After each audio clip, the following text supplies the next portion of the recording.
boy, look at all these gizmos in here. Arpia wasn't operating no normal auto shop. A fabrication station. Oh, her personal vault? I bet there's some good stuff in there. I'm uncomfortable intruding like this. Can you not? Hold the phone. There's a machine that prints bobbleheads. What? Show me.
Hey, driver, you seeing any trapdoors or secret passageways in that garage? Hoppy's too practical for that. It's probably in a locked room or by a dusty computer. I'll bet my poetry collection it's in there. Yeah, it's gotta be. Why would she leave something that valuable, let alone classified, in an abandoned garage? Precisely because it's an abandoned garage.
Boy howdy, I cannot wait to dig through all this data.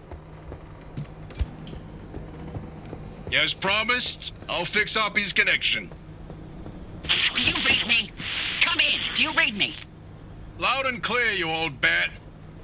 I see. The comms clear up suddenly, and I find you two patched into the garage frequency. It all makes sense now. No idea what you're talking about. So, Hoppy, what's the plan? You must have some grand scheme, don't you? Let me get this straight. You hijacked my mission, tapped into my frequency, and now you want to be all buddy-buddy. Not on your life. You think you're hot stuff. Why don't you take the lead then? Get the driver through all by your damn selves. Did she just hang up on us? Well, guess it's our time to shine. So, Francis, you got any ideas? Well, we know the driver needs to get to the deep zone, but it's too dangerous to head there directly. We have to zero in on exactly where to go. The signal amplification trick won't work here. The ambient instability is too strong in the mid-zone. How indeed. There was one other time where the mass hallucination and the remnants intersected. Driver, I've tagged a route for you. Whenever you're ready, give it a spin.